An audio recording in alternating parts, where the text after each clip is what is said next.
Nabi Nuh salah seorang rasul yang masuk ulul azmi 5 besar, karena memang perjuangannya menggambarkan satu usaha yang ulet dan luar biasa.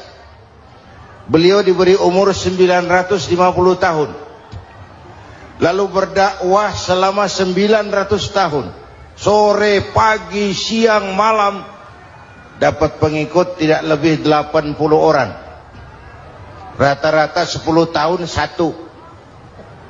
Kalau saya minta berhenti aja jadi nabi, Pak. Ustadz mana masih mau buka pesantren, 10 tahun buka pesantren, yang nyantri cuma satu. Pedagang mana yang masih mau dagang, 10 tahun dagang yang beli satu. Pimpinan partai mana yang masih mau kampanye, 10 tahun buka partai yang nyoblos satu. Bangkrut. Umatnya bandel, kurang ajar, durjana, bajingan, tengik. Umatnya Nabi Nuh ini kalau diceramahi telinganya ditutup dengan tangannya. Nabi Nuh akhirnya rekes. Tuhan, siang malam saya berdakwah kepada umat ini. Tiap kali saya sampaikan dakwahmu, mereka tutup telinganya dengan tangannya. Alergi dengar ceramah. Apa itu ceramah? Non profit. Saudara-saudara, jadi mau kamu gimana, Nuh? Sudah Tuhan, habiskan saja orang kafir. Nanti kalau punya anak, anaknya pun kafir lagi. Lebih baik bapak moyangnya sikat habis. Biasanya kalau bapak kalong, anak kampret. Bapak nyolong, anak nyopet. Fotokopi gimana aslinya? Hampir habiskan saja. Itu mau kamu, Nuh? Iya. Oke. Nanti aku turunkan banjir, Nuh. Buat kapal. Dengan apa saya harus buat kapal, Nuh? Ya dengan kayu, kata Tuhan.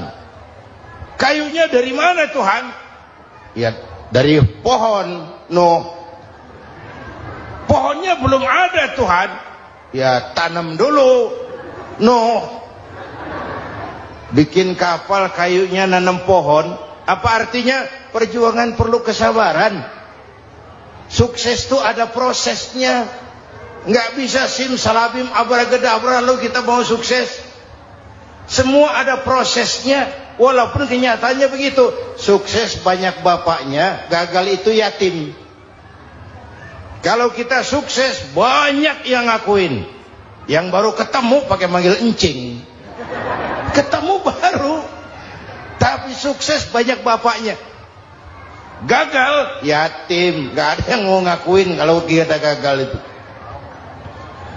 Udah bikin kapal dengan kayu di tengah kampung, bikin kapal ini. Bayangkan di tengah kampung bikin kapal, orang kafir makin menjadi-jadi. Lihat Nuh, kenapa? Makin sarap. Bikin kapal di tengah kampung mau belayar kemana? Tuh lihat, kalau orang nggak tahu tujuan, mountain setengah jalan. Proses yang dinilai bukan finalnya. Ya kayak gitu kesimpulannya. Saya enaknya sendiri. Bikin kapal. Kapal mendekati selesai. Ini orang kafir rame-rame datang ke kapal Nuh. Mau apa? Buang najis. Sakit perut berangkat ke kapal Nabi Nuh. Nongkrong. Dapat 2-3 tumpuk pulang. Penuh lantai kapal dengan najis manusia. Inilah perjuangan. Bukan jalan raya lurus bertabur bunga di kanan kirinya. Banyak ondak dan duri, fitnah, caci maki, antipat, segala macam. Nuh. Ada orang tua dasar kafir, kurang ajar, sudah stroke berangkat juga ke kapal Nuh. Mau buang najis, pincang-pincang digotong orang. Selesai buang najis, dia bangun mau pulang, pegangan tiang kapal terpeleset, jatuh di atas tumpukan najis. Terjadi keajaiban, yang stroke-nya sembuh, lumpuhnya hilang, berangkat digotong-gotong, pulang jalan gagah sekali. Tapi orang pekampungnya heran, ente sudah sembuh? Sudah. Berobat di mana? Kok begitu paten? Di kapal Nuh. Masih banyak.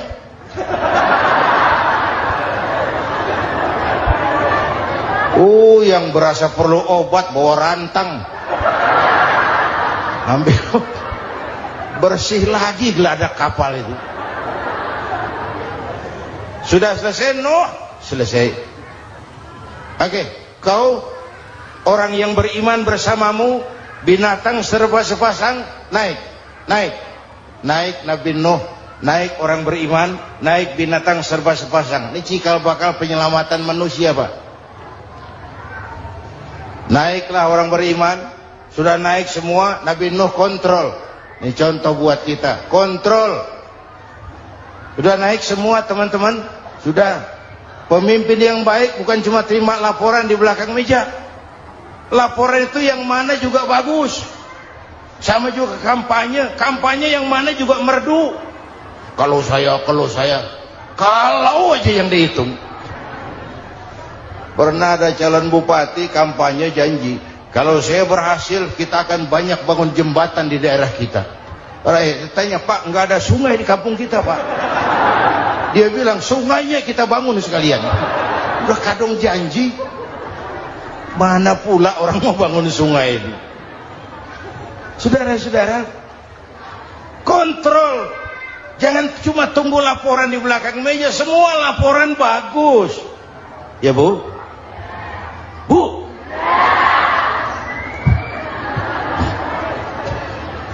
Nabi Nuh kontrol. Sudah naik semua? Sudah, Nuh. Pulan bin Pulan naik. Naik, Nuh. Paimin bin Tukijo. Naik. Kami lihat naik. Ada orang Jawa juga, Kiai? Ada. Sudah kontrol. Kanan anak saya ikut nggak naik kapal? Kami tidak lihat itu, Nuh. Kanan. Ini potret. Bapaknya aktif ke masjid, ibunya rajin ke majelis taklim, anaknya keleleran kemana-mana. Bukan di sini, di Prancis. Udah di sini insya Allah sama.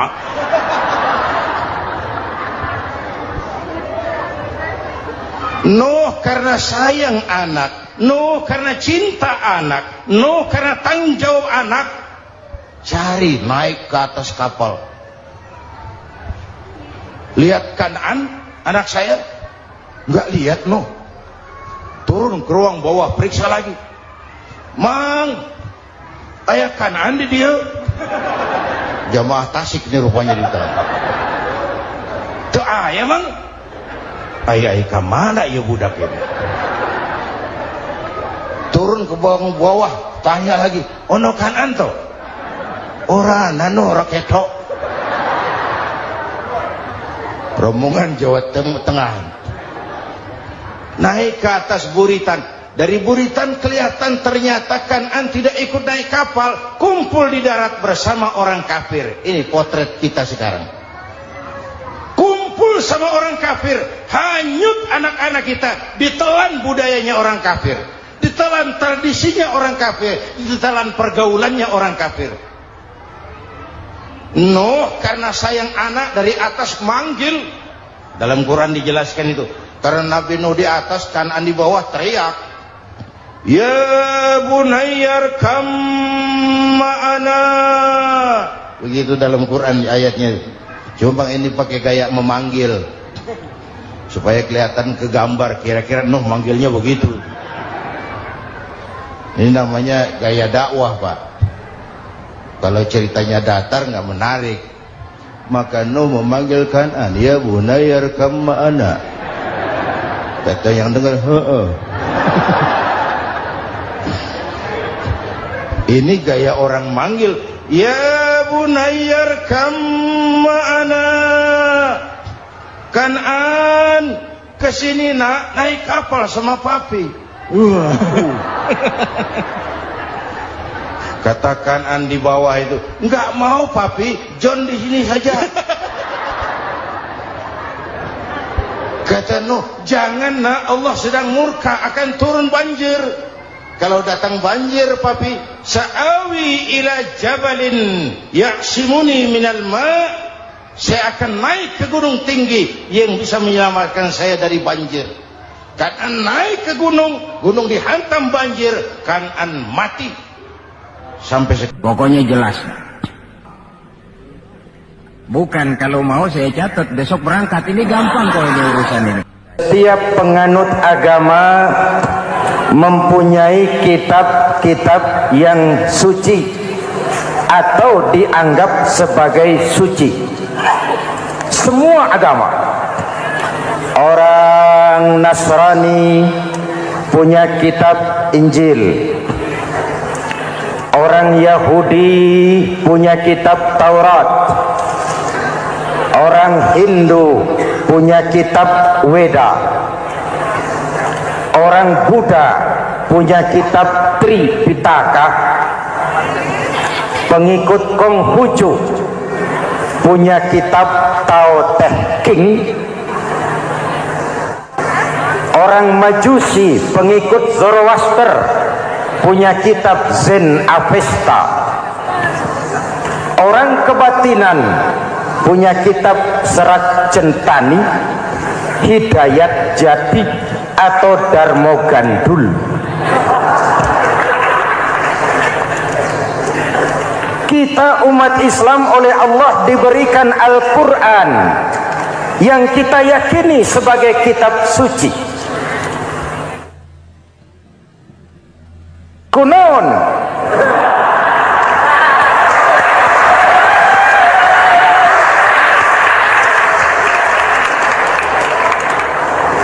Apa kunaon itu? Kenapa sih kita yakin Quran itu kitab suci? Pertama, ajarannya sesuai dengan fitrah manusia. Suatu kitab dinamakan suci kalau konsep ajarannya sesuai dengan fitrah. Contoh, ini laki-laki ini seneng nggak sama perempuan? Normal. Kalau nggak seneng saya ragu-ragu. Perempuan seneng nggak sama laki-laki?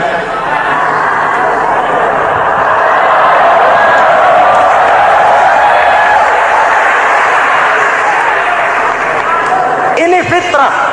Laki-laki suka perempuan, perempuan suka laki-laki. Quran memahami itu. Hai laki-laki, kau senang dengan perempuan. Hai perempuan, kau suka dengan laki-laki. Oke, lewat sini, lewat pintu yang disebut nikah.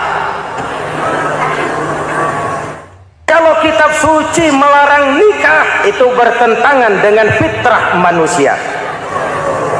Maka dalam Quran, mulai dari umat sampai ulama dan segala profesi dianjurkan nikah. Kalau kiai tidak boleh nikah, saya pilih mengundurkan diri, Pak.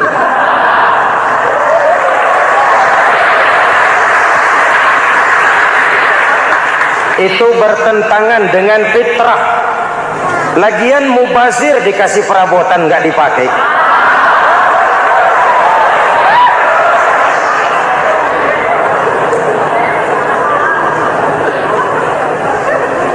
Fitrah. Contoh lagi, manusia perlu makan. Kalau ada kitab suci menyuruh puasa terus dari pagi sampai sore sampai malam sampai pagi lagi, eta teh kitab gelo.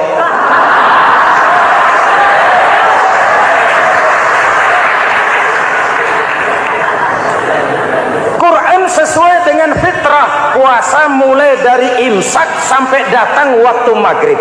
Puasa ngebleng dari pagi sampai sore sampai malam merusak kesehatan. Malam berpuasa boleh bergaul dengan istri. Kenapa? Fitrah. Kalau siang tidak boleh, malam tidak boleh, sebulan penuh panas kepala.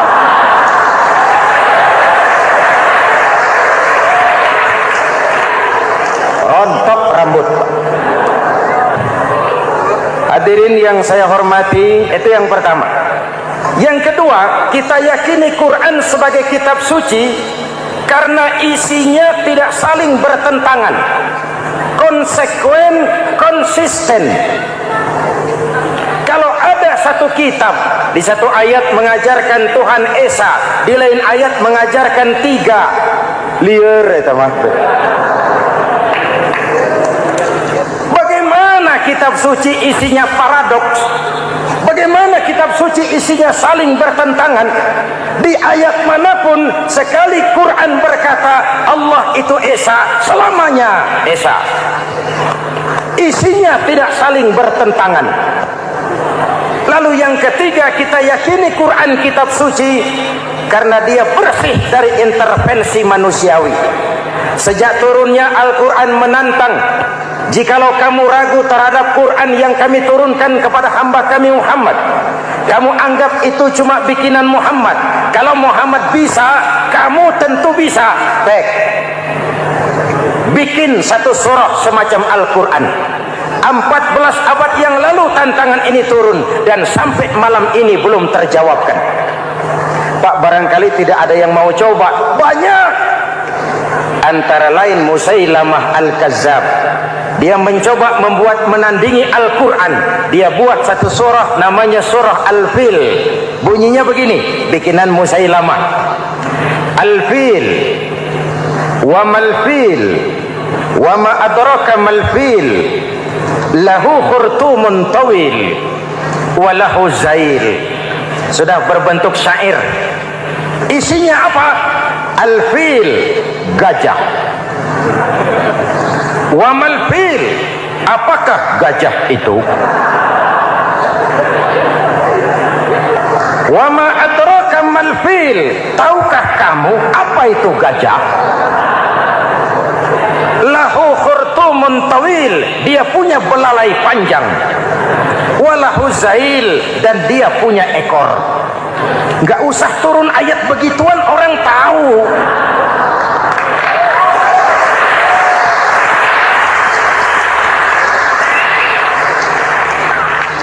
Kalau redaksi mendekati, maka isi jauh panggang dari api.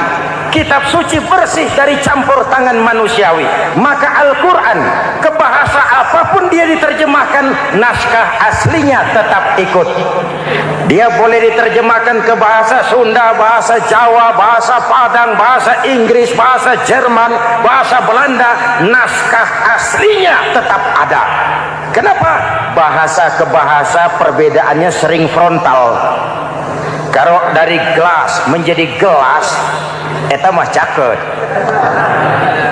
Dari lamp menjadi lampu, itu masih serumpun. Tapi cokot Sunda dengan cokot Jawa, itu jauh bedanya. Atos Sunda dengan atos Jawa, itu jauh. Ulama Sunda sama ulama Jawa nggak pernah akur kalimat atos ini.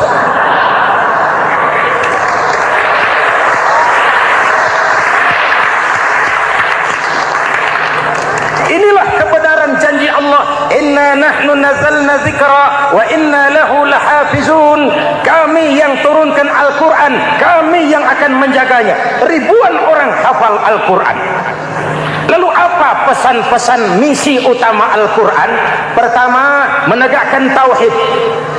Ini yang lebih dahulu, membentuk kualitas sumber daya manusia dengan menanamkan nilai-nilai keimanan, membebaskan dari ketergantungan kepada benda. Ya ayyuhan nasu ubudu rabbakumul ladzi khalaqakum. Hai manusia, Tuhanmu yang perlu kau sembah hanyalah Tuhan yang telah menciptakan kamu. Jangan menyembah Tuhan yang tidak pernah menciptakan kamu. Mengapa kau menyembah harta padahal dirimu lebih berharga dari harta? Kenapa kau menyembah pangkat dan jabatan padahal dirimu lebih berharga dari pangkat dan jabatan?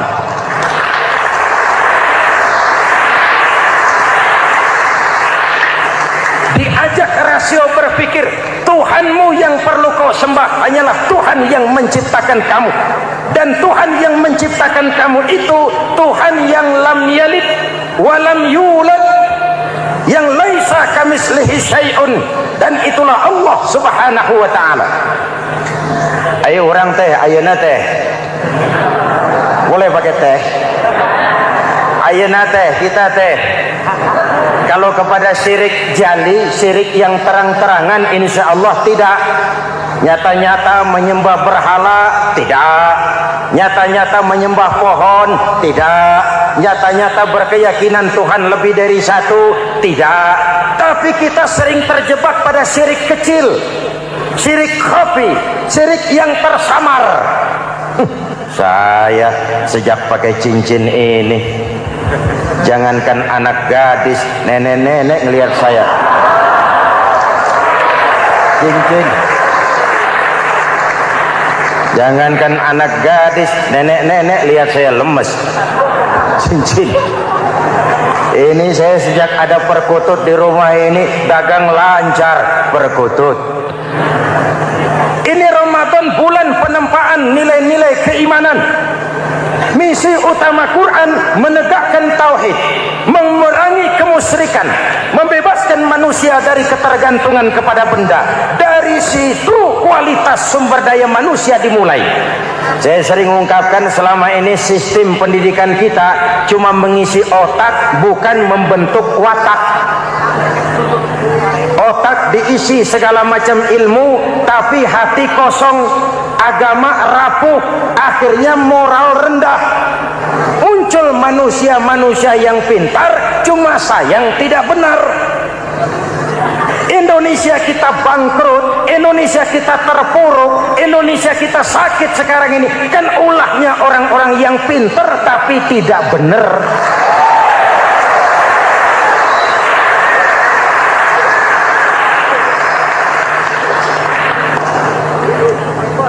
Saya bicara kayak begini, ini bukan pidato politik, ini nurani politik naon kadut.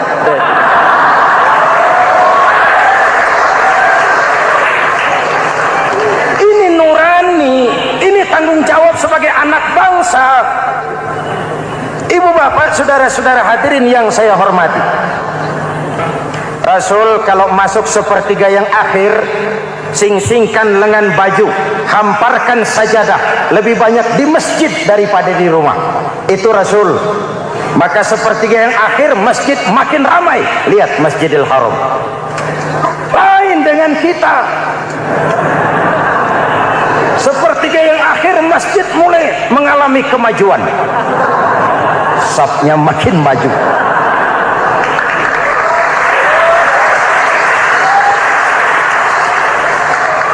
Pasar ramai, terminal beludak. Padahal sepertiga yang akhir itu puncak. Padahal di situ nilai tambah. Dan anggap ini Ramadan terakhir yang diberikan Allah kepada kita. Kenapa? Memang tidak ada jaminan tahun depan ketemu Ramadan lagi.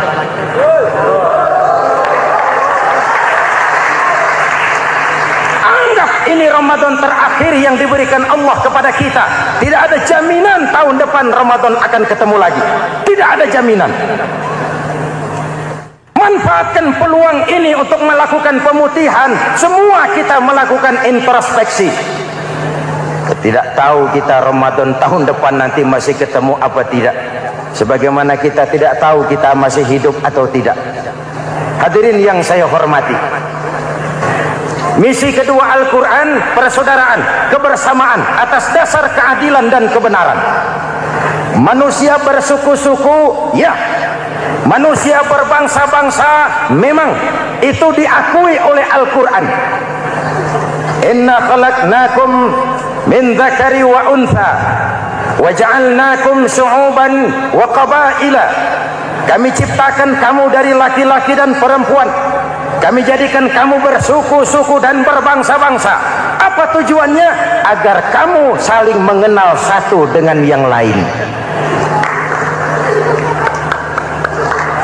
Persaudaraan, kebersamaan atas dasar keadilan dan kebenaran.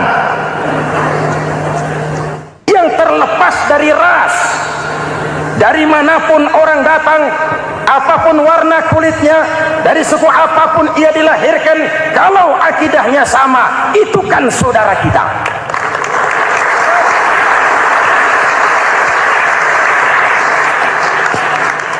Seperti di masjid, kita tidak peduli dari mana kita datang.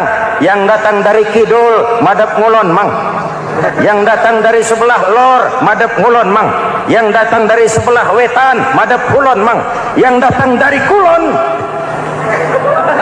madep ngulon. Bukan soal dari mana kau datang, tapi satu arah menghadapmu. Kau mau Betawi, mau Sunda, mau Jawa, mau Padang, mau Aceh, mau Batak, mau Ambon, kita satu nusa, satu bangsa, satu bahasa. Marilah kita jadi lem perekat buat lingkungan kita di saat keutuhan kita sebagai bangsa sedang dalam ujian berat. Semangat kebersamaan atas dasar keadilan. Tidak ada mayoritas menekan minoritas. Umat Islam itu kalau besar, dia mampu melindungi yang kecil. Kalau kecil, dia bisa menjaga diri. Tiap solat Jumat khatib berpesan pada akhir khutbah kedua, innallaha ya'muru bil adli wal ihsan, innallaha ya'muru bil adli wal ihsan. Allah memerintahkan kamu menegakkan keadilan dengan argumen, bukan dengan sentimen, mengajak bukan mengejek, merangkul tidak untuk tujuan memukul. Kalau sebagai bangsa kita utuh, kompak dan bersatu, saya yakin kita akan bisa mengatasi kesulitan-kesulitan sekarang ini.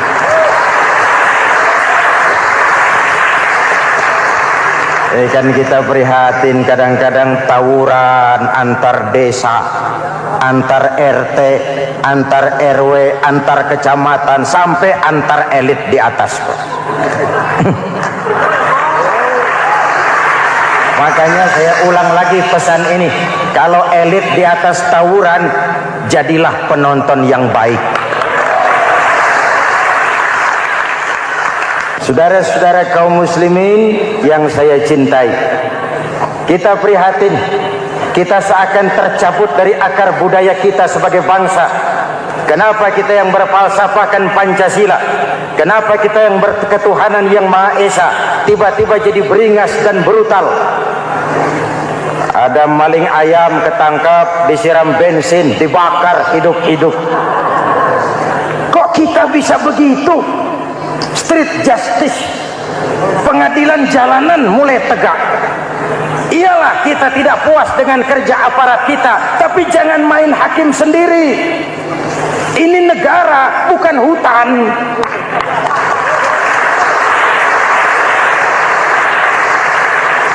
Jangan mencegah kemunkaran dengan menegakkan kemunkaran baru.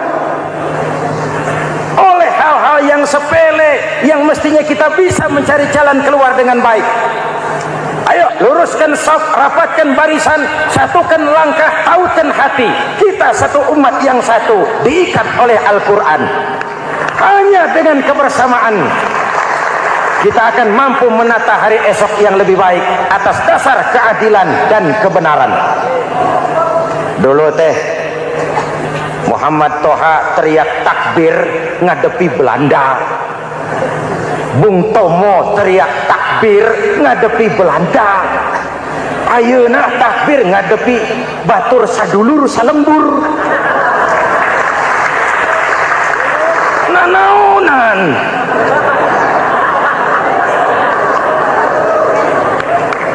Bung Tomo teriak takbir, Muhammad Toha teriak takbir, yang dihadapi jelas penjajah Belanda. Kita ngadepi saudara sendiri, Allahu Akbar, yang sana teriak Allahu Akbar, setan tepuk tangan di tengah. Yuk kita rukun, yuk kita kompak, yuk kita bersatu, yuk kita pulang, yuk.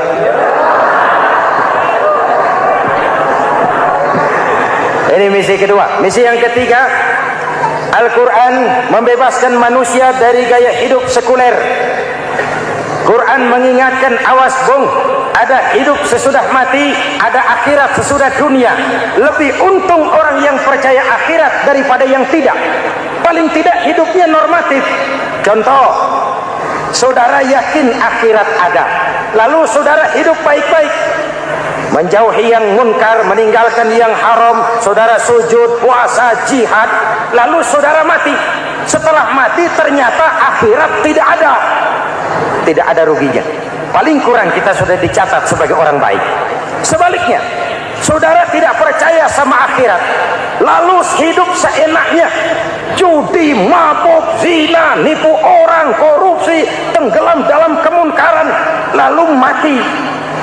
Setelah mati ternyata akhirat ada. Kemana anjen? Lebih untung orang yang percaya akhirat ketimbang yang tidak. Hidupnya ada rem. Iya Pak, saya kepengen banyak uang, tapi kalau main judi nanti di akhirat bagaimana? Iya, saya kepengen jadi orang kaya, tapi kalau korupsi, nipu orang, buka peternakan tuyul, nanti di akhirat bagaimana? Gaya hidup yang berkeseimbangan, ada hidup sesudah mati dan ada akhirat sesudah dunia. Yang keempat, Quran membebaskan manusia dari belenggu kebodohan. Quran ayat yang pertama turun sudah berkata, Iqra, baca, kamu jangan jadi bodoh. Kebodohan menimbulkan kemiskinan, kemiskinan mendekatkan kepada kekufuran. Yang kelima, ini kado buat ibu-ibu, Quran mengangkat harkat, derajat dan martabat kaum wanita. Sebelum Quran turun, sebelum Islam datang, nasib wanita sangat menyedihkan. Dilahirkan hanya untuk melahirkan. Kalaupun berperan, peranannya tidak lebih segitiga. Dapur, sumur, kasur. Kasur, sumur, dapur. Dapur, sumur, kasur. Wanita dilecehkan, sekadar alat pemuas nafsu. Datang Islam, Rasul terenyuh, An-nisa imadul bilad. Wanita adalah tiangnya negara. Jikalau baik wanita, baik negara. Jikalau rusak wanita, hancur negara. Karena wanita, negara jaya. Betul? Karena wanita, negara hancur. Betul? Maka wanita adalah bidadari yang kadang-kadang setan. Kadang-kadang.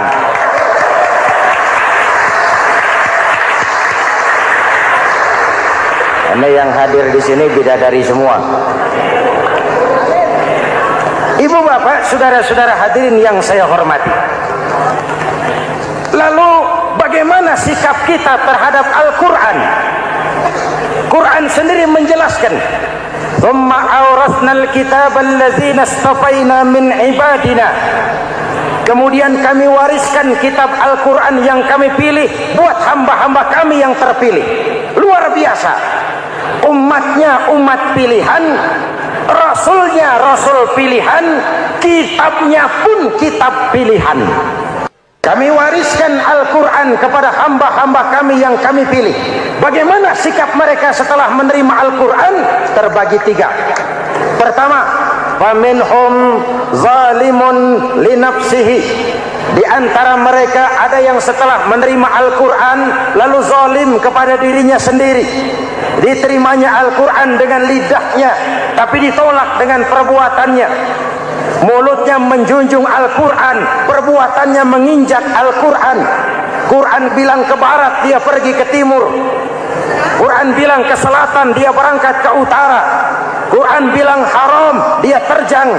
Quran bilang halal, dia tidak mau. Orang seperti itu tidak zalim kepada Allah, tapi zalim kepada dirinya sendiri. Mudah-mudahan kita yang termasuk golongan ini. Amin.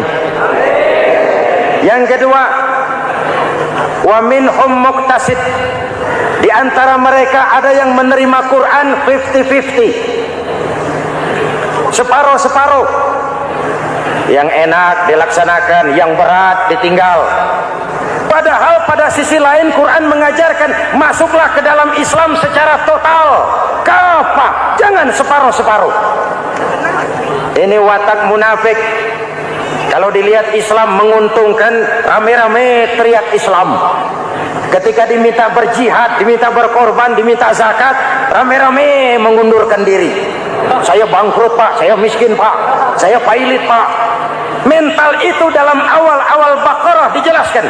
Kullama adha'a lahum masyaw fihi wa idza adlama 'alaihim qamu. Kalau terang mereka berangkat, kalau gelap, mereka mandek. Itu ciri orang munafik beragama. Kalau Islam menguntungkan, rame-rame teriak Islam. Ketika diminta berjihad, berkorban, berjuang, rame-rame mengundurkan diri. Muqtasid. Golongan yang ketiga, ini yang ideal. Wa minhum sabiqum bil khairati biiznillah. Di antara mereka ada yang setelah menerima Al-Quran lalu berlomba-lomba mengamalkannya, berlomba-lomba melaksanakannya. Jangan sampai yang baca Quran dengan suara merdu dapat piala, yang mengamalkan Quran dengan konsekuen dapat penjara.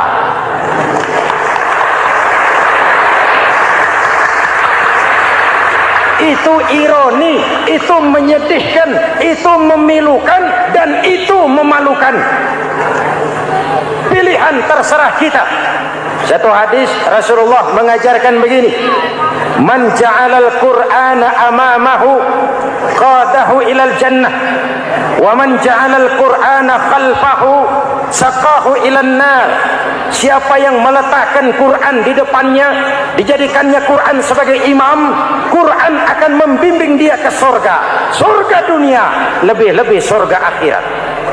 Sebaliknya, siapa yang meletakkan Quran di belakang, dibelakanginya ajaran Quran, Quran akan mendorong dia ke neraka, neraka dunia, lebih-lebih neraka akhirat. Quran imam apa makmum? Kita makmum apa imam? Makmum ikut imam apa imam ikut makmum? Makmum ikut imam. Jikalau Quran adalah imam, jikalau kita adalah makmum. Ke barat kata Quran, ke barat kita berangkat. Ke timur kata Quran, ke timur kita menuju. Halal kata Quran, itu yang kita ambil.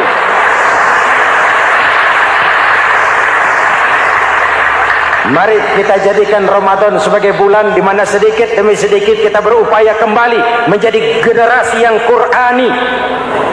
Rasulullah pernah ditanya, kalau Tuhan wafat ya Rasul, kemana kami minta nasihat? Aku tinggalkan kamu dua nasihat. Satu yang diam saja, satu yang bisa bicara. Yang bisa bicara apa ya Rasul? Al-Quran. Minta nasihat Quran. Yang diam saja apa ya Rasul? Maut. Dalam hidup ada dua nasihat. Nasihat yang bisa bicara, Al-Quran. Nasihat yang diam saja, maut. Mau dagang, minta nasihat Quran. Mau bertetangga, minta nasihat Quran. Itu nasihat. Nasihat yang kedua, diam saja, tahu-tahu datang maut.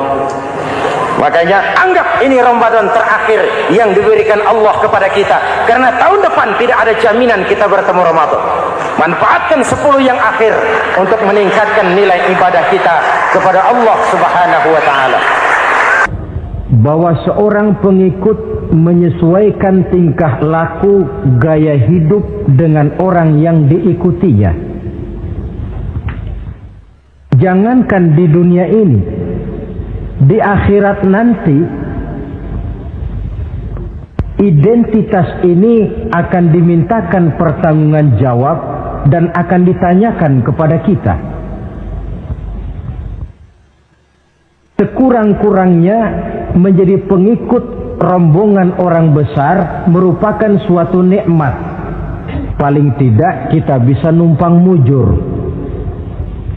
Kalau saya berangkat ke Bali ikut rombongan Pak Menteri misalnya, saya bisa bebas timbangan, tas saya tidak usah diperiksa-periksa barangkali. Kenapa? Ini rombongannya Pak Menteri, numpang mujur. Itu sekurang-kurangnya. Tetapi tentu untuk menjadi anggota rombongan Pak Menteri ini kan harus ada tanda, ciri-ciri atau yang disebut identitas.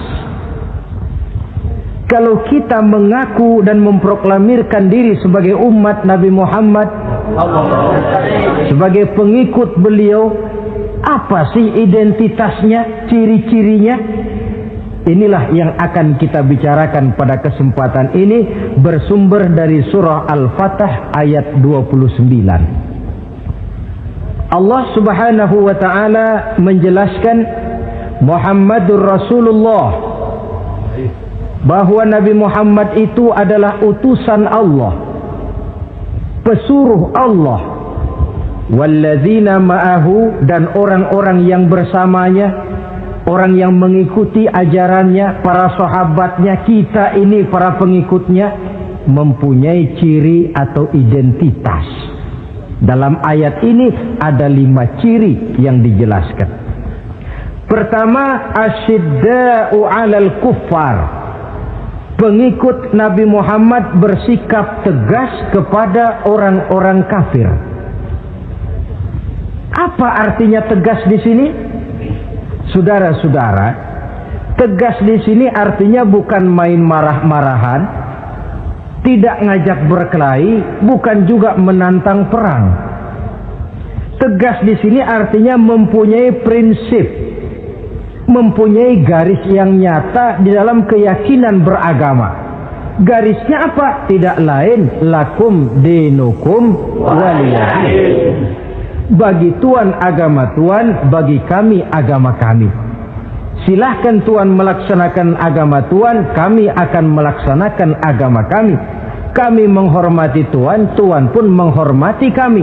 Tetapi soal agama tidak usah dicampur adukkan.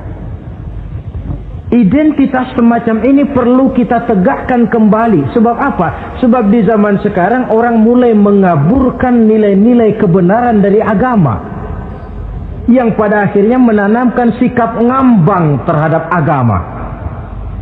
Misalnya kita ini dibuai dengan kalimat yang kelihatannya bagus tapi sebenarnya mengandung racun.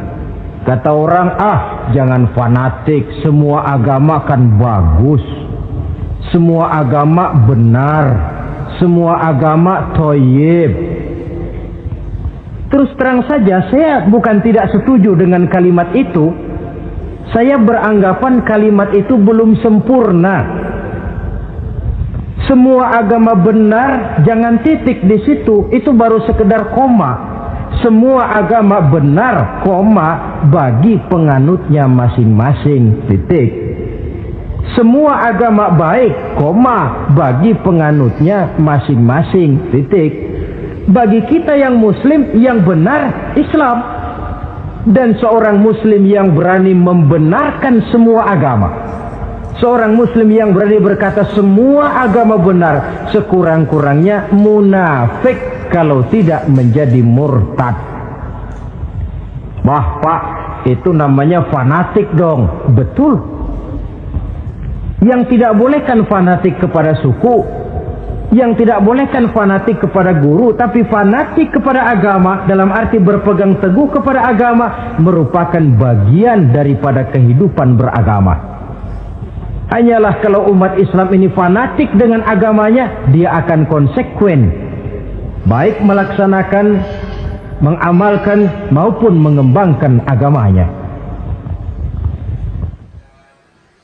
Saya cinta kepada suku saya, tapi tidak lalu fanatik. Cinta suku boleh, fanatik kepada suku salah. Cinta kepada guru bagus, fanatik kepada guru jelek. Cinta kepada agama bagus, fanatik kepada agama wajib. Hanya dengan fanatik kepada agama orang konsekuen. Yang jelek itu kan kalau sudah fanatisme kesukuan. Contoh, misalnya mentang-mentang orang Sunda, lalu ngomong saya ogah dengerin ceramah. Kenapa? Ustaznya bukan orang Sunda sih. Ini nggak bener, emangnya Nabi Muhammad kelahiran Ciamis? Kan tidak.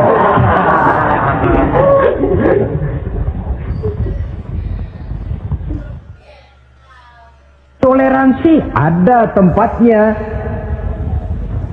tetapi tidak menyangkut masalah-masalah ritual, tidak menyangkut masalah-masalah ibadah. Soal bikin jalan umum, mari bersama saudara-saudara kita yang lain agama membangun puskesmas, mari bersama-sama menjaga keamanan, mari sama-sama. Tapi kalau sudah menyangkut masalah ibadah, kembali kita kepada prinsip lakum dinukum waliyadin. Bagi Tuhan silahkan melaksanakan agama Tuhan, kami pun akan melaksanakan agama kami. Silahkan menyebarkan agama, tetapi jangan kepada orang yang sudah beragama. Ini batas toleransi. Jangan menyebarkan agama kepada orang yang sudah beragama. Maka dalam sejarah sudah dibuktikan, alhamdulillah, kalau kita mau objektif menilai sejarah, ketoleransian umat Islam itu sudah dibuktikan oleh fakta sejarah. Tetapi tanpa harus mengorbankan nilai-nilai akidah, keyakinan-keyakinan yang harus kita jaga dan kita pertahankan. Taruhlah kita sekarang masih disanggup berkata dan berpendirian semacam itu. Anak kita, keturunan kita, generasi yang akan datang, jikalau ditanamkan rasa ngambang terhadap agama, lambat laun akan makin tipis nilai-nilai religius itu melekat di dalam jiwanya. Dan akibatnya akan rawan kemajuan macam apapun, modernisasi macam apapun, kalau sudah terlepas dari kaitan kehidupan beragama, tidak akan banyak menolong untuk mensejahterakan umat manusia. Asyidda'u 'alal kuffar, bersikap tegas kepada orang-orang kafir. Ini sikap yang pertama, identitas yang pertama. Yang kedua, ruhama'u bainahum, kasih sayang kepada sesama mereka. Kalau kepada orang kafir tegasnya bukan main, tapi kembali ke dalam, kembali kepada sesama muslim, kasih sayang setengah mati. Saling asah, saling asih, saling asuh, saling mengalah buat kepentingan yang lain. Ini sudah dicontohkan dalam sejarah ketika Rasulullah dan para sahabat hijrah ke Madinah. Orang Madinah yang menyambut kedatangan orang Makkah itu kan disebut Ansor. Betul apa betul? Lah orang Makkah ini yang hijrah ke Madinah disebut kaum Muhajirin. Apa orang Madinah menyambut kedatangan orang Makkah itu mentang-mentang orang asli Madinah lalu tolak pinggang? Kamu kemari pendatang ya, awas jangan bertingkah. Tidak. Masing-masing malah mencari saudara. Karena apa? Persaudaraan dalam Islam diikat dengan akidah. Artinya ini, dari manapun orang datang, apapun warna kulitnya, bahasa apapun yang dia pakai, jikalau akidahnya sama, dia saudara kita.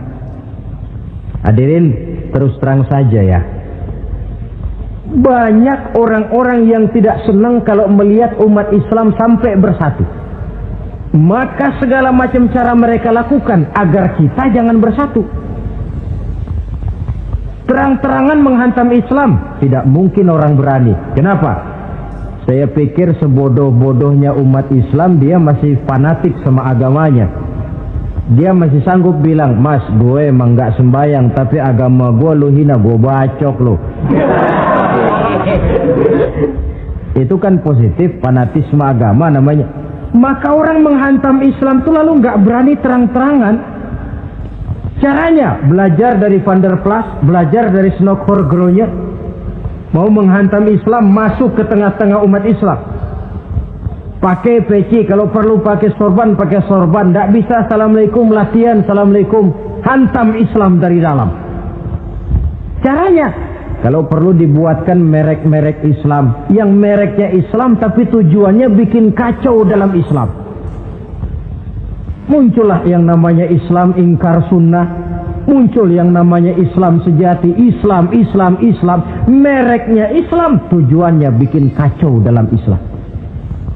Kalau dia sudah mengkafirkan orang lain yang tidak sepaham dengan dia, tidak mau bermakmum kepada orang yang sepaham dengan dia. Kalau cara ini tidak kena, mereka putar lagu lama. Apa lagu lama itu? Lagu khilafiyah. Lagu lama itu supaya kita sengketa sesama kita, mempersoalkan hal-hal kecil, waktu terbuang, energi habis untuk mempermasalahkan hal yang tak pernah kunjung selesai. Sering kejadian toh di kampung-kampung, yang satu pakai usolli, yang satu tidak, lalu pisah RT. Yang satu azan sekali Jumatan, yang satu 2 kali, lalu bangun masjid lagi. Yang satu kunut, yang satu tidak, asah golok. Persoalan yang semacam ini sampai kiamat tidak akan kunjung selesai. Oleh karena itu potensi yang besar ini tidak tersalurkan dengan wajar karena kita centang perenang di dalam, tidak pandai menjaga kesatuan dan persatuan sebagai modal dasar untuk berbuat yang lebih baik. Adalah lebih baik kita ini mencari titik-titik persamaan dan bukan memperbesar pola perbedaan. Ruhama'u bainahum, kasih sayang sesama mereka. Imam Ghazali memberikan contoh kun kal yadain wala takun kal uzunain. Hai umat Islam, hiduplah kamu seperti dua tangan, saling asah, saling asih, saling asuh, saling mengalah buat kepentingan yang lain. Coba lihat dua tangan kita, rukunnya bukan main. Kalau tangan kanan maju ke depan, kata yang kiri, oke, saya mengalah, dia mundur ke belakang. Kiri di depan, kata kanan, sekarang giliran saya ngalah, dia mundur ke belakang. Akhirnya kita jalan lenggang. Enak nggak dilihat orang? Coba kalau nggak ada yang mau ngalah, tangan kanan ke depan, kata yang kiri, gue juga bisa, dia ke depan lagi. Depan kayak robot kita jalan. Lalu mekanisme kerjanya, tangan kanan kerjanya bagus-bagus toh. Salaman tangan kanan, tanda tangan tangan kanan, hitung duit tangan kanan, ambil kue tangan kanan. Kiri nggak pernah protes, tahu posisi. Memang tugas saya bidang pembersihan, ya pembersihan saja dilakoni. Artinya apa ini? Yang satu dengan yang lain saling memperkuat walaupun komposisinya berbeda. Dicontohkan dalam perjalanan kehidupan sahabat Nabi. Sahabat Nabi yang paling terkenal itu 4 orang. Sayyidina Abu Bakar, Sayyidina Umar bin Khattab, Sayyidina Utsman bin Affan, Sayyidina Ali bin Abi Thalib. 4 sahabat ini kalau kita lihat komposisinya, keahliannya lain-lain. Coba, ada Sayyidina Abu Bakar, ini sahabat merangkap mertua. Kalau bahasa sekarang, Abu Bakar ini disebut kiai diplomat. Kiai karena beliau orang alim, diplomat karena pandai bersiasat, ahli politik. Kemampuan berpolitiknya digunakan buat kepentingan agama. Sebab siapapun yang berpolitik untuk kepentingan agama, tentu kita doakan.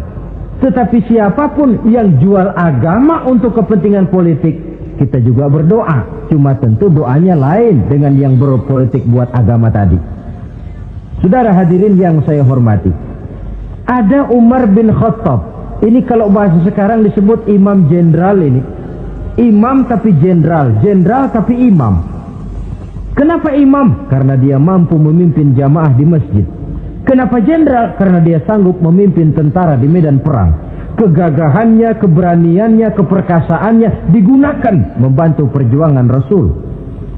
Ada Utsman bin Affan, santri ekonom. Kenapa santri? Karena dia orang kaya. Kenapa ekonom? Karena dia pengusaha bergerak di bidang bisnis. Keuntungan usahanya untuk membantu perjuangan Rasul. Ada Ali bin Abi Thalib, tokoh muda tapi intelek. Masih muda tapi rela mengorbankan nyawa demi keselamatan Rasul di malam hijrahnya. Alangkah nikmatnya umat Islam ini kalau punya kiai diplomat, imam jenderal, santri ekonom, pemuda intelek yang masing-masing bekerja sama menunjang untuk kepentingan agama. Ruhama'u bainahum, kasih sayang di antara sesama mereka. Mobil, kenal mobil nggak? Ya. Mobil itu baru bisa jalan dengan baik kalau seluruh onderdilnya kompak. Kalau yang satu sudah merasa dirinya lebih penting dari yang lain, alamat mobil udah deket mogok. Misalnya yang jadi bensin nyombong, kalau nggak lantaran saya nggak bakalan jalan nih mobil. Bannya denger, sombong. Kata ban, sombong kamu bensin. Apa kamu kira kamu saja yang penting? Saya tersinggung, kata ban, lalu kempes. Kira-kira kalau ban kempes jalan nggak mobil? Begitulah umat ini. Kayak satu bangunan, ada yang jadi jendela, pintu, tiang, genteng dan sebagainya. Tetapi satu sama lain hendaknya saling memperkuat. Kalau tidak, kita ini pernah diramalkan oleh Nabi, yushiku an tada'a alaikumul umam kama tada'al akalatu ala qas'atiha. Satu saat akan datang di tengah-tengah kamu di mana keadaanmu waktu itu seperti makanan di meja makan. Coba bayangkan, menurut Rasul satu saat kondisi umat Islam akan seperti makanan di atas meja. Yang barat mau makan, yang timur mau santap, yang selatan mau ganyang, yang utara mau injak-injak. Satu saat kondisi umat Islam akan seperti itu. Heran sahabat, ya Rasulullah, kok kita bisa dikepung begitu rupa? Iya. Apa pada waktu itu jumlah kami sedikit ya Rasulullah? Tidak, kata Rasul. Bal antum yawma idzin katsir. Jumlahmu pada waktu itu banyak, besar, kamu mayoritas. Cuma sayang, kata Nabi, walakinnakum ghusa'un ka ghusa'is sail. Tetapi keadaanmu waktu itu seperti busa di lautan. Banyak tapi centang perenang. Banyak tapi tidak punya daya dan kekuatan. Dipermainkan gelombang lautan, dihempaskan ke tepian pantai tanpa punya makna dan arti. Mayoritas tapi nasibnya ironi. Lantaran apa ini? Kita tidak pandai menjaga kesatuan dan persatuan. Prinsip ruhama'u bainahum, kasih sayang di antara sesama mereka, belum bisa kita wujudkan. Oleh karena itu, hadirin yang saya hormati, identitas yang kedua ini mari kita tegakkan, menggalang kesatuan dan persatuan untuk kejayaan agama yang kita cintai. Soal posisi silahkan berbeda, soal profesi silahkan berbeda, tetapi hendaknya perbedaan ini tidak menyebabkan persimpangan tujuan. Satu sama lain saling memperkuat. Identitas yang kedua, bahwa kita sudah diikat dengan akidah, tidak oleh ras, warna kulit, suku, bahasa, oleh akidah. Satu kali orang sudah syahadat, dia adalah saudara kita. Sudah lewat masanya di mana kita umat Islam ini dikotak-kotakan, dan sudah datang waktunya di mana kita bersatu, saling menunjang, saling membantu, sehingga dengan demikian terwujudlah satu masyarakat yang diikat dengan nilai-nilai akidah. Ini yang kedua, kasih sayang kepada sesama muslim. Satu badan itu kalau yang satu sakit, yang lain kan akan ikut merasa sakit. Saudara jalan tengah malam, ibu jari tersandung batu, meletak. Begitu ibu jari tersandung batu, kontan, darah keluar, mulut bilang aduh, kepala ikut pusing, nggak pakai diundang. Solidaritas sosial yang terjadi secara reflektif. Tidak ada ibu jari tersandung mulutnya malah ngomel, rasain lo. Masa nyumpain badan sendiri, kan tidak mungkin. Tapi ini yang terjadi, kita lihat. Akibat apa? Tidak terwujudnya solidaritas sosial yang bersifat refleksif tadi.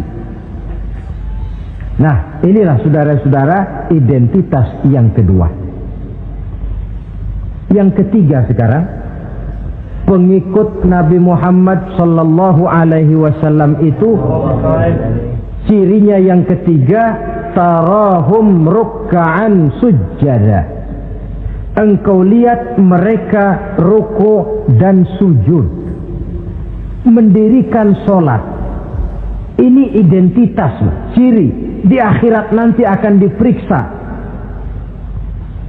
dengan seadil-adilnya. Siapa? Saya, Pak. Saya siapa? Pengikut Nabi Muhammad.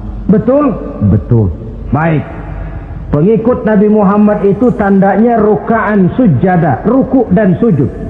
Sampean ngaku umat Nabi Muhammad, sujud, pernah sembahyang? Sembahyang juga, Pak. Berapa kali? Nggak banyak-banyak Pak, setahun 2 kali. Kapan itu? Idul Fitri sama Idul Adha. Kata petugas, syarat kurang, minggir. Sebab sering dikatakan sholat itu kan ada yang harian, ada yang mingguan, ada yang tahunan. Ada yang sholatnya harian. Yang harian ini juga 2 macam. Ada yang belang-belang, ada yang mulus. Kalau yang belang-belang itu kalau zuhur sholat, asar out. Asar kepegang, maghribnya melayang. Maghrib ketangkep, isaknya terbang. Itu lumayan ketimbang yang seminggu sekali cuma Jumat saja. Yang Jumat pun agak lumayan lah daripada yang setahun 2 kali cuma Idul Fitri dan Idul Adha.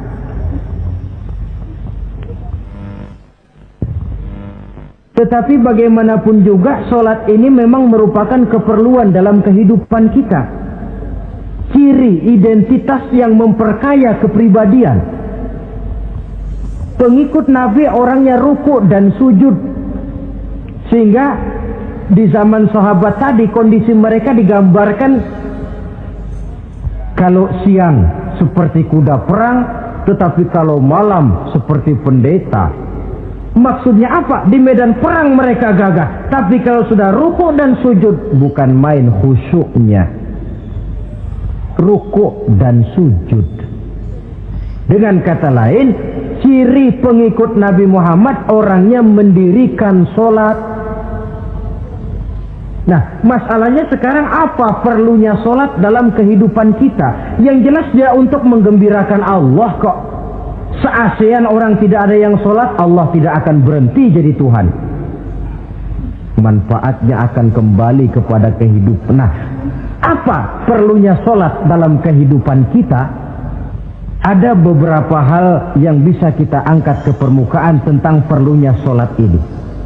Jadi sholat itu perlunya kita, sehingga suatu saat nanti kita tidak lagi berkata saya wajib sholat, tapi kita akan berkata saya perlu sholat. Apa perlunya sholat dalam kehidupan kita? Pertama, sholat itu membuat orang rendah hati, tidak melonjak menjadi angkuh dan sombong. Yang kedua, sholat itu membuat orang tahu diri. Yang ketiga, sholat itu mendatangkan ketenangan jiwa dan ketentraman batin lantaran orang punya sandaran vertikal kepada Allah.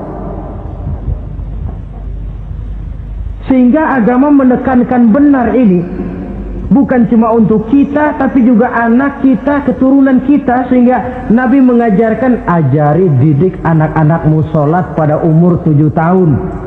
Kalau umur 10 tahun mereka sudah berani meninggalkan sholat, pukul. Bukan dengan tujuan menyakiti, tapi mendidik anak supaya disiplin dengan sholatnya. Kayaknya kita yang hidup di zaman serba modern ini, soal anak mau sholat atau tidak, kayaknya orang tua itu, kalau istilah anak sekarang, cuek-cuek aja.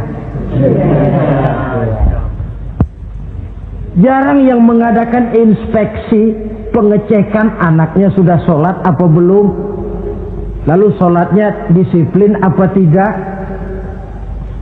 Jarang yang memberikan sugesti dan rangsangan supaya anaknya mendirikan sholat. Saya jarang mendengar orang tua muslim yang berkata, nak, kalau kau hafal Fatihah dengan artinya bapak beliin sepatu baru. Nak, kalau kau hafal juz amma, bapak beliin sepeda. Sugesti untuk hal-hal yang bersifat agama sangat langka. Tapi kalau sudah hal-hal yang bersifat umum, wah, nah, kalau kamu lulus nanti SD ya, kita piknik ke Tangkuban Perahu, lulus SMP tur ke Bali, lulus SMA piknik ke Singapura. Rangsangan dan dorongan, baguslah itu. Tetapi alangkah akan lebih bagusnya jika untuk hal-hal yang bersifat agama kita pun sanggup memberikan sugesti, rangsangan dan dorongan kepada anak-anak kita. Sehingga sejak kecil mereka sudah terbiasa dengan sholat. Sejak kecil mereka sudah disiplin dengan sholatnya. Kalau tidak, kayu itu kalau mau dibengkokkan pada saat dia masih kecil, Kalau sudah besar baru mau dibengkokin, repot kayu itu. Membentuk orang soleh itu harus dimulai sedini mungkin. Karena itu salah satu fungsi solat Allah jelaskan, inna sholata tanha 'anil fahsya wal munkar. Bahwa solat yang dikerjakan dengan betul mampu mencegah manusia dari perbuatan yang keji dan munkar. Jadi dengan kata lain orang yang disiplin dengan solat terpeliharalah dirinya dari perbuatan yang keji dan munkar. Hadirin yang saya hormati, suatu kenyataan barangkali yang memang tidak bisa kita pungkiri, bahwa kemajuan ilmu pengetahuan dan teknologi sekarang ini makin mengagumkan. Dunia seolah-olah telah dirombak oleh manusia dari sebuah daerah kosong menjadi gedung-gedung pencakar langit yang tinggi. Orang sudah bertandang ke bulan, dan dalam beberapa tahun mendatang boleh jadi akan bertandang pula ke planet-planet lainnya. Kekurangan air minum bisa diatasi dengan penyulingan air laut. Kekurangan areal pertanian bisa diatasi dengan merombak gurun pasir yang gersang dan tandus menjadi sawah ladang yang menghasilkan kebutuhan hidup manusia. Tapi seiring dengan itu menjadi pertanyaan, makin sejahterakah umat manusia? Tercapaikah kebahagiaan? Pada sisi lain kita melihat kemajuan itu melahirkan hal-hal yang tidak kita harapkan. Apa yang kita sebut dengan penyakit dunia modern, yang rupanya makin banyak dokter, makin banyak juga penyakit, makin banyak rumah sakit, makin aneh nama penyakit. Pola yang paling berbahaya ialah jikalau kemajuan itu menyebabkan manusia sampai mendewa-dewakan ilmu dan teknologi. Dan ini yang sering saya istilahkan dengan berhala abad 20. Kalau dulu orang menyembah berhala yang namanya Latta, Uzza, Manat, Hubal, orang zaman sekarang secara tidak langsung banyak yang menjadi penyembah komputer, penyembah sains dan teknologi, mendewa-dewakan otak, lalu lupa bahwa sepanjang yang bisa dilakukan oleh manusia adalah berusaha dan berusaha, sementara ketentuan mutlak datang dari Allah Subhanahu wa ta'ala. Disinilah perlunya ruku dan sujud, agar manusia tahu benar hakikat dari mana dia datang, di mana dia sekarang, mau apa dia di sini, dan kemana dia akan pulang. Oleh karena itu, pada kesempatan ini saya mengajak, marilah identitas ini kita tegakkan dalam diri kita, menjadi pengikut yang ruku dan sujud di hadapan Allah. Sebab di sana terdapat sumber kekuatan. Baik dia kekuatan batin, kekuatan jiwa, kekuatan dalam semangat perjuangan, kekuatan dalam menegakkan yang ma'ruf dan menghancurkan yang munkar. Sandaran kita kepada Allah. Saudara mungkin masih ingat ketika Rasulullah dan Abu Bakar hijrah, mereka berdua tidak langsung ke Madinah tapi berada di Gua Sur. 3 malam 2 hari lamanya. Orang kafir Quraisy yang mengejar sampai juga di mulut gua itu. Andai kata mereka menengok saja ke bawah, sudah kelihatan Nabi dan Abu Bakar. Tapi mereka tidak menoleh. Nabi dengan mantap berkata kepada Abu Bakar, la takhaf wa la tahzan ya Abu Bakar, innallaha ma'ana. Abu Bakar, kau tidak usah takut, tidak usah sedih, Allah bersama kita. Ucapan ini mantap kalau diucapkan oleh orang yang ruk'an sujadah, benar-benar sujud kepada Allah, mempunyai backing yang tidak kepalang tanggung, yang serba maha. Ya itu kalau memang saudara perlu cari backing, jangan kolonel tanggung, jangan brigjen tanggung, carilah backing yang serba maha. Maha gagah, maha kaya, maha tahu, maha segala-galanya. Berbackinglah kepada Allah saja dengan jalan ruk'an sujadah, ruku' dan sujud dalam kehidupan ini. Ini identitas yang ketiga. Yang keempat sekarang, pengikut Nabi itu apa tandanya? Yabtaghuna fadlan minallah wa ridwana. Mereka selalu mencari karunia dan keridhaan Allah. Karunia dan keridhaan. Jadi tidak hanya mencari sekedar karunia, tetapi juga mencari ridho.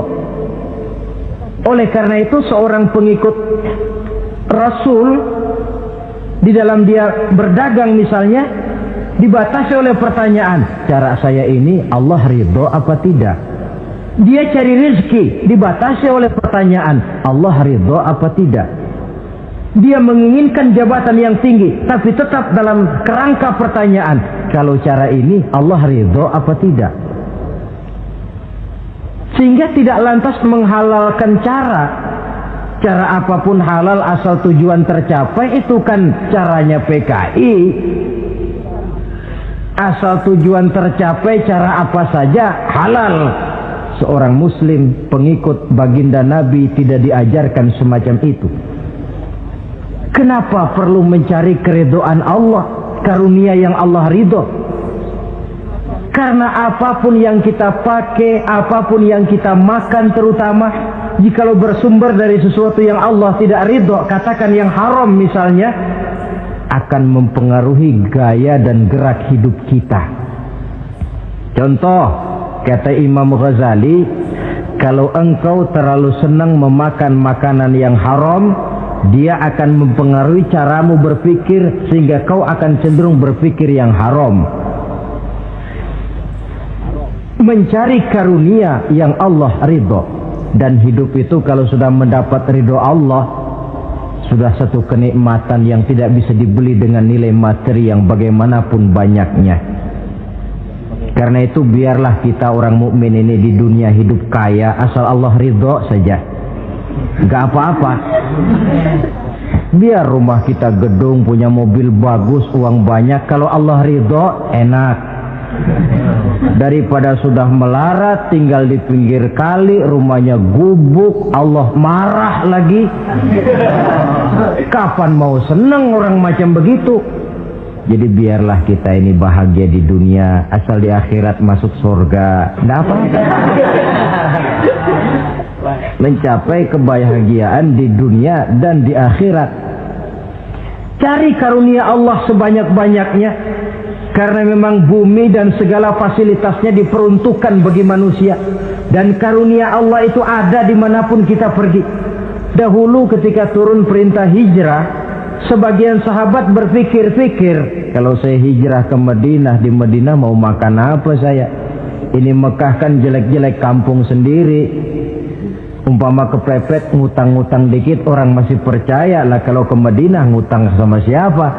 Takut dia kalau hijrah ke Madinah tidak dapat makan.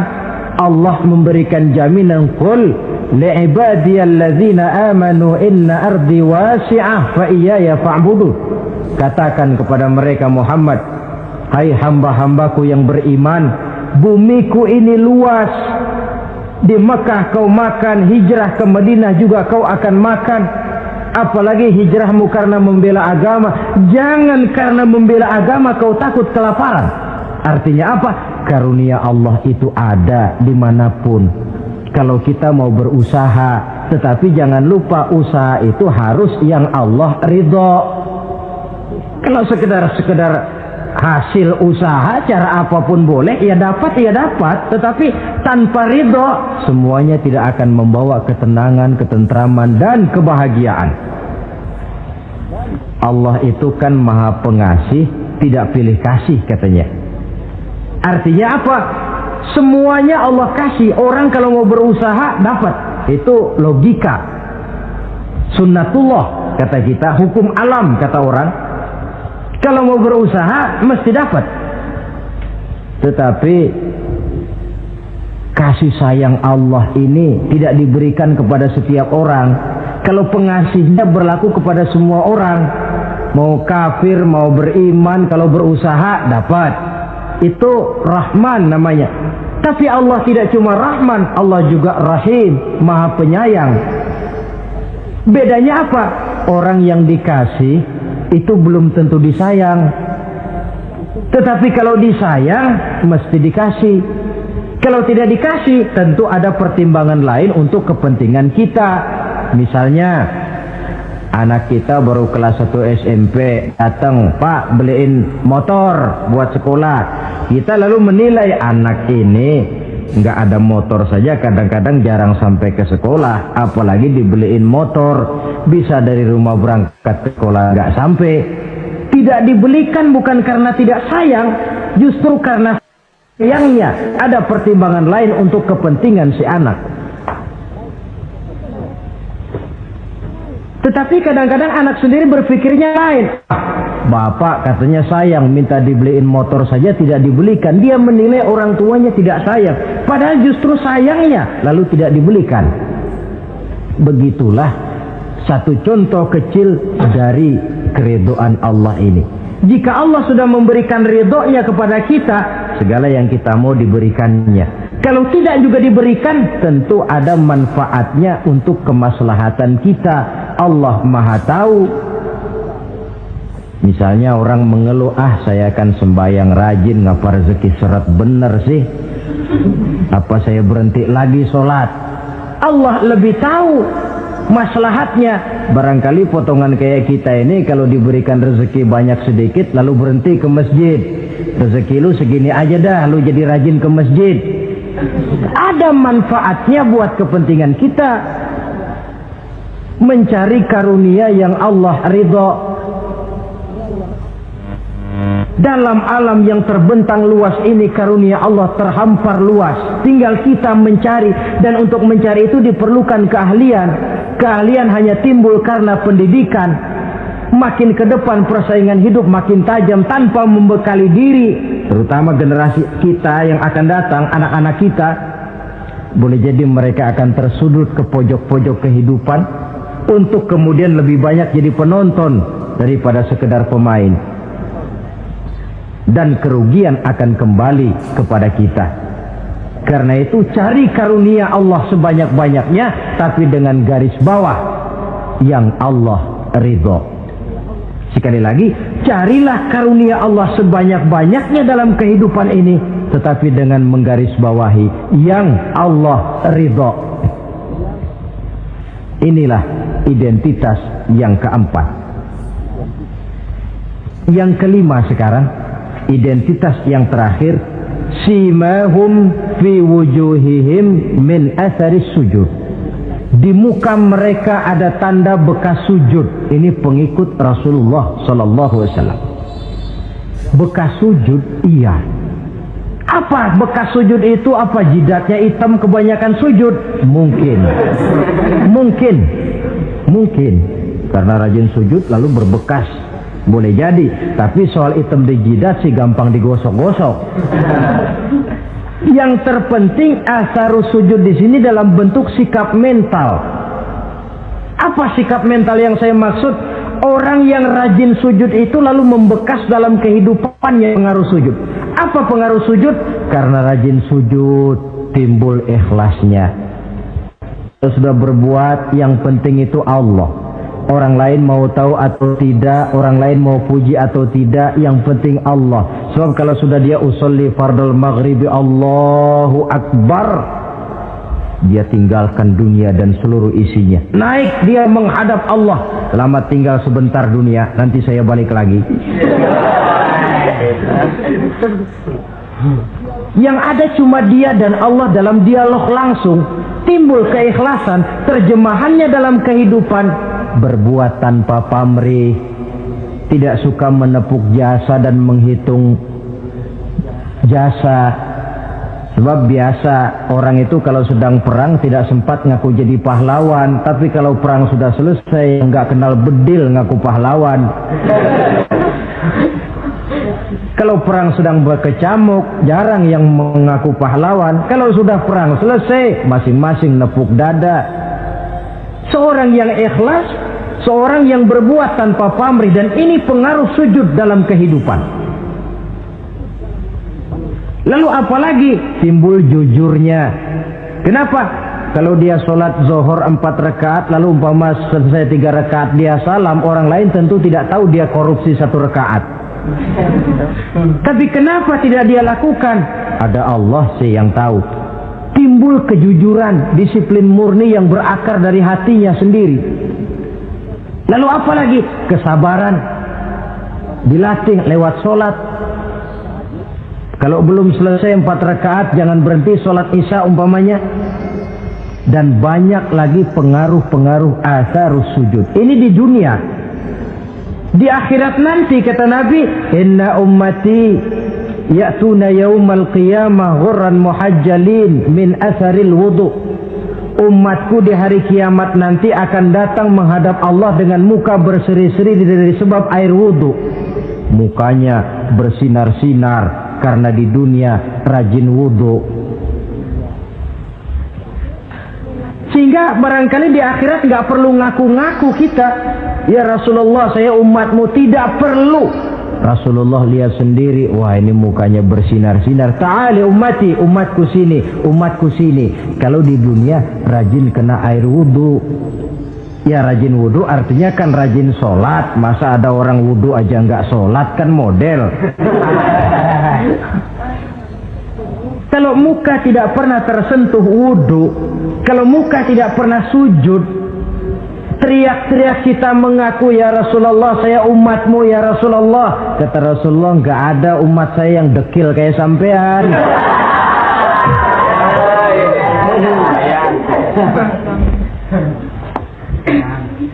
Itulah sebabnya pada kesempatan ini saya mengajak mari membiasakan diri berwudu.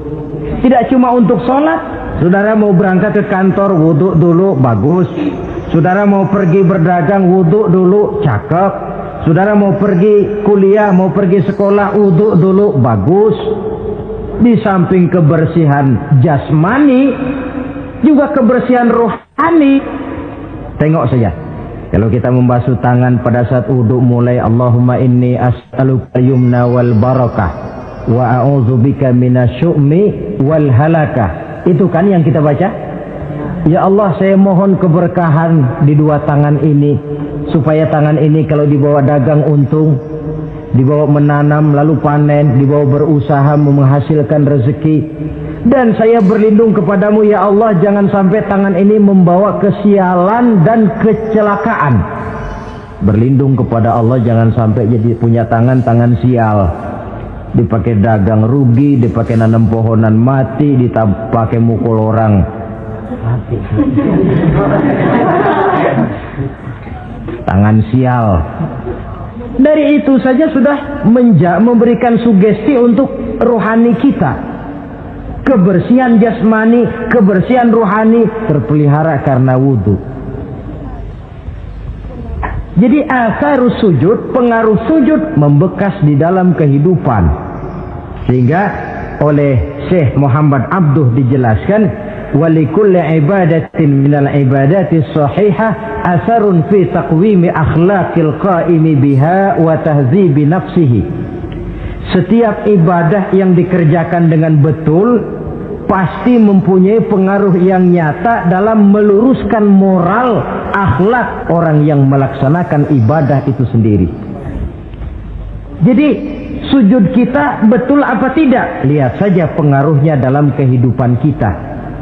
Sholat kita sudah betul apa tidak? Lihat saja pengaruhnya dalam kehidupan kita. Kalau sujud ya sujud, tapi judi jalan juga, nah, sujudnya belum betul. Waktunya sholat ya sholat, waktunya mabuk, sholatnya belum betul. Waktunya ruku ya ruku, giliran nyolong, sholatnya belum betul. Sebab sholat yang dikerjakan dengan betul, sujud yang dikerjakan yang punya pengaruh nyata dalam kehidupan, kelihatan bekasnya dari tingkah laku dan gerak kita di dalam menelusuri kegiatan hidup ini. Maaf, dengan sedikit pahit barangkali kita memang harus berkata, masih banyak di antara kita umat Islam ini yang melaksanakan ibadah hanya dengan prinsip asal sekedar gugur kewajiban. Perkara ada pengaruhnya atau tidak dalam diri kita, kita malas untuk mengadakan evaluasi. Akibatnya ibadah yang kita kerjakan tidak mempunyai pengaruh dalam membentuk kepribadian kita. Orang yang mengucapkan syahadat ada pengaruh dalam jiwanya. Orang yang mendirikan sholat ada pengaruh dalam membentuk kepribadiannya. Orang yang melaksanakan puasa ada pengaruh dalam perkembangan jiwanya. Orang yang mengeluarkan zakat ada pengaruhnya dalam mengelola hartanya. Orang yang melaksanakan ibadah haji ada perubahan dalam kegiatan hidupnya. Dari yang negatif kepada yang positif tentunya. Simahum fi wujuhihim min athari sujud. Di muka mereka, di muka pengikut Rasulullah ini ada tanda pengaruh bekas sujud. Karena rajinnya dia melaksanakan sujud di dalam kehidupan ini. Nampak pengaruh yang nyata di dalam kehidupannya, dalam gerak dan tingkah lakunya. Saudara hadirin, ma'asyiral muslimin rahimakumullah. Inilah 5 identitas yang harus kita tegakkan jikalau kita mau jadi umat yang konsekuen. Tidak sekedar bangga-banggaan menyandang titel umat Nabi, apalagi konon mengharapkan syafaatnya di akhirat nanti, padahal sebagai pengikut kita tidak menyesuaikan diri dengan yang kita ikuti. Bagaimana mau mengharapkan fasilitas yang namanya syafaat? Bahwa syafaat pertolongan Rasul itu ada, tetapi fungsinya kan ibarat orang punya kain, syafaat itu nambel. Saudara punya kain, sobek-sobek sedikit, ditambal oleh yang namanya syafaat. Sholat kurang sedikit, ditambal oleh syafaat. Sodakoh ada campur riya sedikit, tidak karena Allah sedikit, syafaat. Jadi kalau punya kain sobek ada syafaat. Lah kalau kainnya tidak punya, yang mau ditambal apanya? Sholat tidak, puasa tidak, di akhirat aman dah dapat syafaat. Tentu terlalu berlebihan, terlalu optimis mengharapkan sesuatu yang kita memang tidak punya modal dasar untuk memperolehnya. Baiklah ya, kesimpulan. Pertama, sebagai pengikut kita harus menyesuaikan diri dengan yang kita ikuti. Identitas. Suatu umat hanya akan berwibawa, hanya akan dihitung dan dipandang orang kalau dia tegak dengan identitasnya. Kalau macan sudah kehilangan sifat galaknya, orang tidak takut lagi kepada macan. Dan kalau kambing sudah kehilangan sifat jinaknya, banyak orang takut miara kambing. Kalau umat Islam sudah kehilangan identitasnya, dia akan menjadi umat yang kehilangan wibawa dan tidak pernah ditakuti oleh musuh-musuhnya. Seenaknya saja orang mengacak-acak kehidupan kita sebagai umat kalau tidak punya identitas. Yang kedua, kesimpulan yang kedua, identitas itu bisa kita ringkaskan. Pertama, tegak dengan keyakinan inna dina indallahil Islam. Menumbuhkan fanatisme agama dalam arti berpegang teguh kepada agama. Menempatkan toleransi pada tempatnya yang wajar. Tidak mencampur adukan semua agama. Tegas di dalam mempertahankan akidah. Kemudian yang ketiga, perlu menegakkan solidaritas sosial yang bersifat reflektif untuk menegakkan wibawa kita sebagai umat, supaya potensi dari umat yang mayoritas ini dimanfaatkan oleh umat itu sendiri. Kalau tidak, kita cuma akan menang jumlah saja, menang bilangan, kuantitas yang tanpa kualitas. Dan kalau ini yang terjadi, nasib kita akan seperti buih di lautan. Banyak, tapi kata orang kampung cuma menang groyokan. Tidak punya daya dan kekuatan, dicampakkan orang ke kiri dan ke kanan, hanyut oleh arus. Bukan menciptakan arus, tapi malah hanyut oleh arus. Bukan menciptakan model, tapi malah mengikuti model. bukan menciptakan irama tersendiri, malah diatur oleh irama orang lain. Ini yang menyebabkan ironi. Tegaklah dengan kesatuan dan persatuan dengan lebih memperbanyak mencari titik-titik persamaan dan bukan memperbesar titik-titik perbedaan. Yang keempat, rukuk dan sujud sebagai sandaran vertikal kepada Allah. Selama kita umat ini masih rajin rukuk dan sujud, selama itu pula nilai optimisme masih ada dalam jiwa dan diri kita. Ya Allah, persilahkan orang memperlakukan kami sesuka hatinya, tapi kami yakin ya Allah, Engkau tidak akan mendiamkan. Satu saat pertolonganmu mesti datang. Itu akan mantap kita ucapkan kalau kita melaksanakan rukuk dan sujud. Tertimpa tangga, jatuhnya sakit, ketipa tangga lagi, musibah yang beruntun. Rukuk dan sujud sebagai sandaran vertikal. Yang kelima, karunia Allah dan keredoan Allah jangan dipisah. Cari karunia sebanyak-banyaknya, tetapi dalam batas-batas yang diridhoi Allah. Sebab kalau tidak, karunia itu akan makin membuat kita jauh dari Allah. Ilmu karunia itu. Tapi kalau tidak diridhoi Allah, Nabi ingatkan, man izdada ilman wa lam yazdad huda lam yazdad minallahi illa bu'da. Orang yang bertambah ilmu tapi tidak bertambah hidayah, dia hanya akan semakin jauh dari Allah. Jauh dari Allah menimbulkan kegersangan dalam jiwa, kepanasan dalam hati, sehingga jauhlah kita dari ketenangan hidup. Karunia yang Allah ridho, dan Islam melarang umatnya untuk berpangku tangan menunggu keajaiban dari langit. Berusaha, berikhtiar, berdoa, lalu bertawakal kepadanya. Yang terakhir, hendaknya ibadah yang kita kerjakan dievaluir, ditinjau kembali apa pengaruhnya dalam kehidupan kita. Sebab setelah selesai melaksanakan suatu ibadah, hendaknya nilai ajaran yang terkandung dalam ibadah itu bisa kita terjemahkan dalam kehidupan kita, sehingga gerak kita dalam sholat dengan tingkah laku kita di luar sholat ada kesinambungan. Gerak kita di dalam bulan Ramadan dengan tingkah laku kita di luar Ramadan ada kesinambungan. Namanya ibadah yang kita kerjakan ada pengaruhnya dalam memperbaiki kehidupan kita.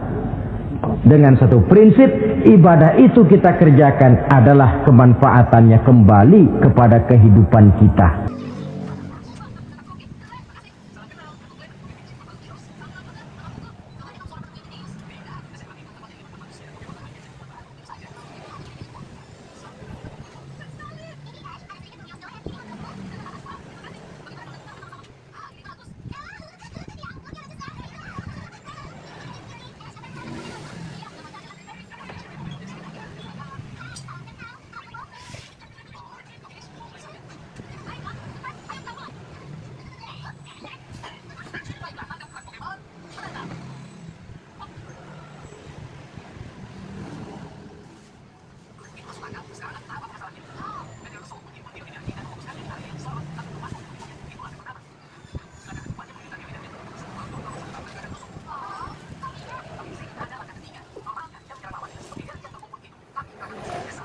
Kalau ulang pancing video.